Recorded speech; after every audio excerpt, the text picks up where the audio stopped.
An integral being knows without going, sees without looking, and accomplishes without doing. This is a quote by Lao Tzu. Lao Tzu, of course, is the author of Tao Te Ching. And we're going to talk today, again, from the 7 Spiritual Laws of Success by Deepak Chopra. And this is the law of least effort. This is chapter 4, the law of least effort. So the benefit of our discussion today is to discern and uncover our potential with the least amount of energy. We want to direct our energies in the most proficient way. Many times we're doing things, it's really just busy work. We're not really accomplishing a lot. So we're going to talk today about how to get the most accomplished with the least amount of effort, what Abraham Hicks refers to as the path of least resistance. So let's get going. The 4th spiritual law of success is the law of least effort. The law is based on the fact that nature's intelligence functions with effortless ease and abandoned carefreeness. This is the principle of least action, of no resistance. That is to say, therefore, the principle of harmony and love. Just going with the flow, something that actually we need to train ourselves to do because we're not trained to do that. When we learn this lesson from nature, we'll easily fulfill our desires. If you observe nature at work, for example, you'll see that least effort is expended. Grass doesn't try to grow, it just grows. Fish don't try to swim, they just swim. The same with flowers and the same with birds. And this is intrinsic nature. Intrinsic nature. Now, it's the nature of babies to be at bliss, for example. That's how we come into this world. But we soon began to be conditioned to the world through folks who've been here longer than us, of course, our environment, our parents, our teachers, our society. And it's the nature of the sun to shine. It is the nature of the stars to glitter and to sparkle. And it is human nature to make our desires manifest into physical form easily and effortlessly. Now, in Vedic science, the age-old philosophy of India, this principle is known as the principle of economy, of effort, or do less and accomplish more. This means that there's just a faint idea, and then the manifestation of the idea comes about effortlessly. What is commonly called a miracle is actually an expression of the law of least effort. And this sounds strange on the tongue, on the mind, if this is the first time you have heard it or even said it, because we're not taught this, particularly in the West. We're taught, to obtain what we want. There's struggle involved. There's a lot of work, burning the midnight oil and coming early, staying late. And we are bred in an element of competition, when the truth is, you are not a competitor. You are a creator. So the question should be, how does one create? Does one create through effort? Or does one create through imagination, through spiritual realm? There is nothing that was not first created in the spiritual realm. So the answer is that we create using our minds, using our imagination, using that internal talk, that internal visualization, idealization, creating what Charles Honnell calls a traditional and habitual positive thought pattern, what Neville Goddard refers to as living from the end. Using your wonderful human imagination, what he said is God itself. That is how we create. Now, don't be confused. I do understand that faith without works is dead. Obviously, we have to put our hands on the plow. If we want a garden, the earth is not going to open itself up. But the idea that we just go out and begin planning sporadically is an idea that is going to render sporadic results. What I'm suggesting to you is that you begin your journey. We all begin our journeys inside. The journey is inside. So what is inside is going to reflect on the outside. This is in your relationships. This is in career.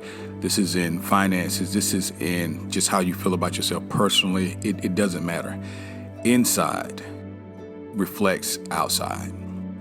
So the real journey is inside. So first we must go inwardly and create these things on a mental front before they can manifest on the outside, and create them with the level of detail exactly the way that you want to. Exactly the way that you want them. Now, the law of least effort. Least effort is expanded when your actions are motivated by love, because nature is held together by the energy of love. And when you seek power and control over people, you waste your energy. Again, we're talking about this competition that we're bred to understand here in the West. When you seek money or power for the sake of the ego, you spend energy chasing the illusion of happiness instead of enjoying happiness in the moment. When you seek money for personal gain only, you cut off the flow of energy to yourself, and you interfere with the expression of nature's intelligence.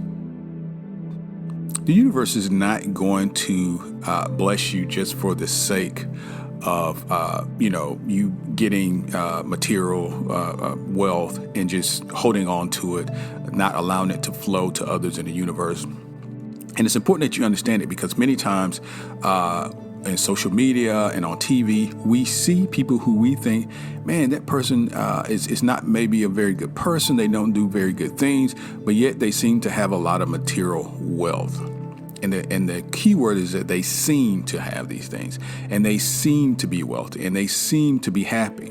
But the truth of the matter is, you want overall wellness, health, and heart, and emotional and spiritual wellness. You want all of that.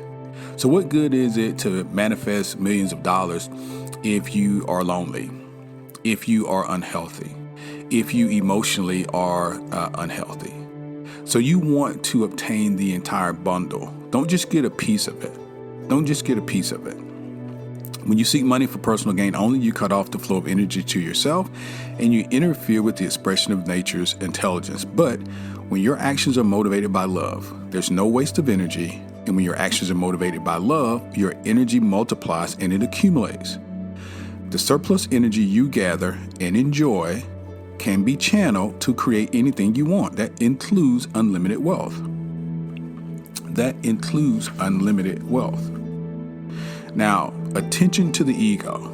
Attention to the ego. It consumes the greatest amount of energy. So go back through the channel. We talk many times about ego, and we talk about who you are as it relates to your higher self. The difference being on an ego level, you're talking about the small me, which consists of your name, your identification, your ethnicity, your title, your gender, sexual orientation, these sorts of things. That's in an ego realm, a physical realm. But who you really are is a part of everything. You are all there is. So you're eternal, you're immortal, and you are the larger I. You are part of that universal presence, that omnipresent, that omniscient piece of you are all there is. So when you think from that standpoint, you are aligned yourself with your source. But when you think from an ego standpoint, just you, that's when selfishness can creep in. So according to Deepak, when your internal reference point is the ego, this is when you seek to get power and control over other people, and you seek to the approval of others as well, and you spend energy in a wasteful way. So you're concerned about yourself, number one. So that means I'm concerned about how I'm perceived by others. I'm concerned about how others treat me and how others see me. I want to be seen in this light. I want to be seen on this level. And so you spend a lot of time dealing with that, as opposed to just simply releasing it, because you can't control it anyway. When that energy is freed up, it can be rechanneled and used to create anything that you want. So that's a pattern here. When we release these superficial modus operandi in terms of our ego, we can take that energy that's being wasted and we can rechannel it, transmute it, and use it to really create the life that we want. Now, how do we do that? In a book called The Art of Dreaming, the author Don Juan tells Carlos Castilla of the energy that goes into upholding our importance. If we were capable of losing some of the importance, two extraordinary things would happen to us. Again, most of our energy goes into upholding our own importance. We're talking about ego here, our self-importance. If we were capable of losing some of that importance, two extraordinary things would happen to us. One, we would free our energy from trying to maintain the illusory idea of our grandeur. That's ego. That's social media.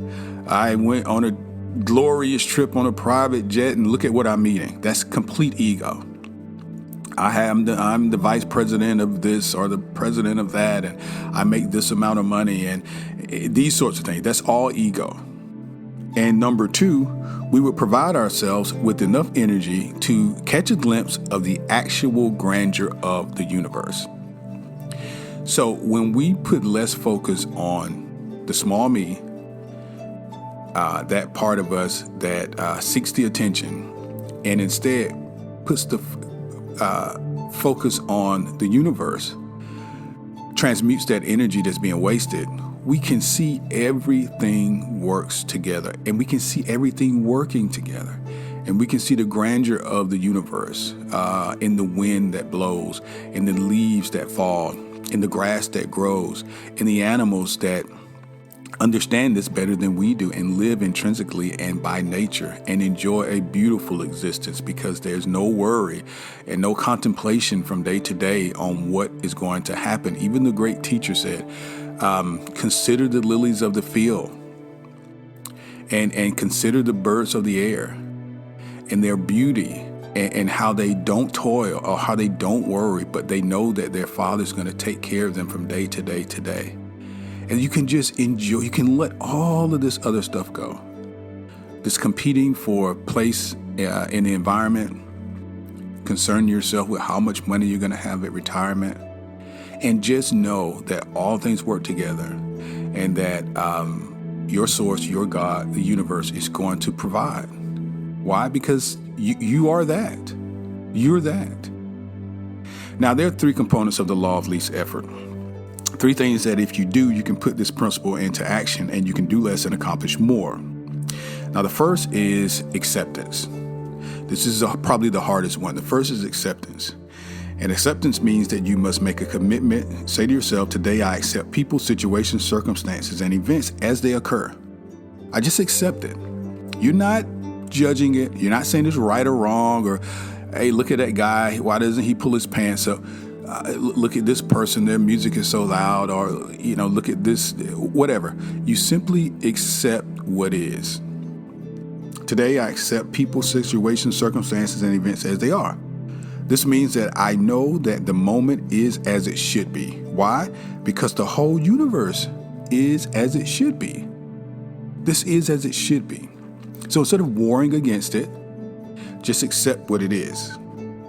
This moment is as it is because the entire universe is as it is. Just remember that all the time when you consider something and when you're, being challenged by something that's happening in your external environment. Just know that number one, source is still in control. And number two, the universe is as it should be. And then you can begin to ask yourself, what is it that we're going to learn from this? What is it that I'm going to learn from this? What is it that's going to benefit me from this situation? How is it that I can use this situation to go closer and closer to the things that I desire and want to manifest? Now, when you struggle against the present moment, you're actually struggling against the entire universe. Instead, you can make the decision that today you will not struggle against the entire universe, but you will simply accept the present moment. Now, this is important to understand. You can wish things in the future to be different. That's fine. But what is already is. There's no changing that. So if you want to see things differently in the future, because your today or your children of today or your thoughts of yesterday, if you want different children tomorrow, you must plant different seeds today. So you see your present moment.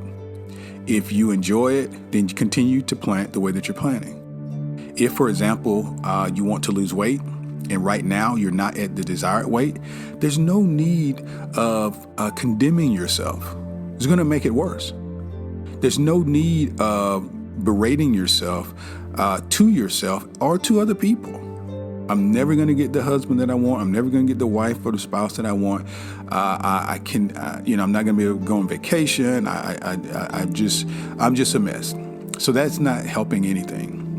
What you do is accept yourself as you are, like Abraham says.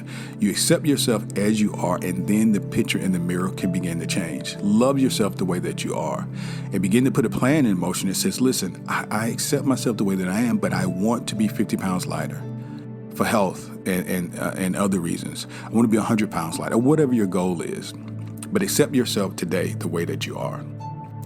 Now, when you feel frustrated or upset by a person or a situation, remember that you are not reacting to the person or the situation. You're reacting to the feelings about the person or the situation. You're reacting to the feelings about the person or the situation. They're your feelings, and your feelings are not someone else's fault. Those of us in relationships, your feelings are not someone else's fault. I have to remind myself that all the time. I've been married for a long time.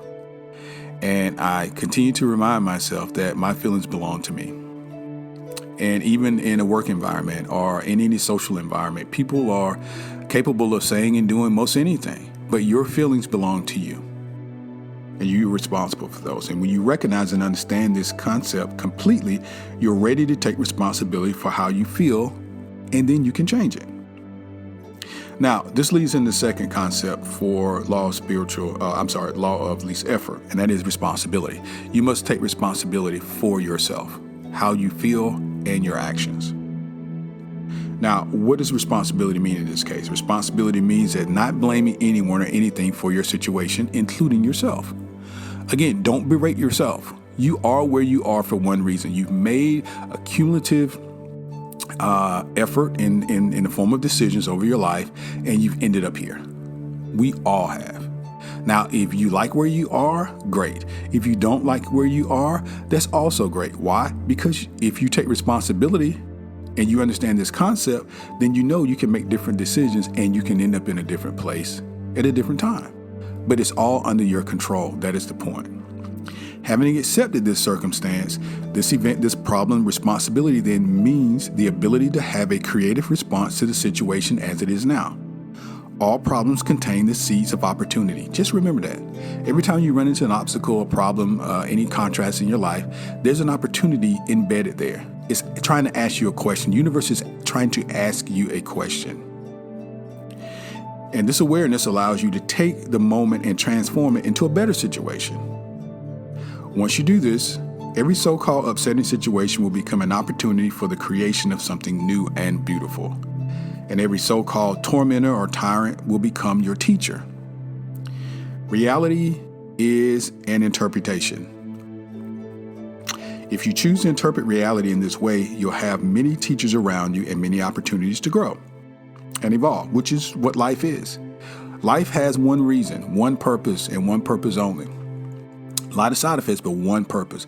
And that purpose is self-realization. For you to come to the realization of who you really are. For you to wake up. You are all there is. You are the creator. You are source. You are part of that. And you have taken the time to just forget that, to enjoy this human experience. But through this experience, you're waking up to who you actually are. So every time you run into a situation or circumstance, it's prodding and poking you to go in a certain direction so that you can become aware of who you actually are through the circumstance, through the situation. So the circumstance and the situations are necessary. Now, when you're confronted by someone you consider a tyrant or a tormentor or teacher or friend even, or a foe, because they all mean the same thing, remind yourself, this moment is as it should be. This moment is as it should be. Now, the third component of the law of least effort is defenselessness. And it simply means that your awareness is established in defenselessness, and you have relinquished the need to convince or persuade others your point of view. Now, if you observe people around you, you'll see that many people, 99% probably of them, are defending their points of view. All you have to do is look on the news. If you watch that. I watch very limited news, if any at all. Social media, for example, everybody has an opinion and everybody's defending their opinion. Now, if you relinquish the need to defend your point of view, you will, in that relinquishment, gain access to enormous amounts of energy that has been previously wasted. Again, we are relinquishing and we are regaining energy through these processes. Anytime you encounter resistance, recognize that if you force a situation, the resistance will only increase. Where you put your energy, where you put your focus, it expands. Now, completely desist from defending your point of view. And when you have no point to defend, you do not allow the birth of any argument. Why? Well, I'm not defending anything. People are free to say whatever they want to say. Why? Because I know that all things work together in the end anyway. So why have an argument? It's not that big a deal. If you do this consistently, you will stop fighting and resisting. You will fully experience the present moment, which is the gift we're all given. And we're bypassing it. We're missing it because so many people are living in the past and being tormented by what was. So many people are living in the future by something that may never happen, being tormented by that. And while we're doing that, we're missing the actual present moment, which is the beauty of the life that our source has provided for us. And we're missing it. We're missing it.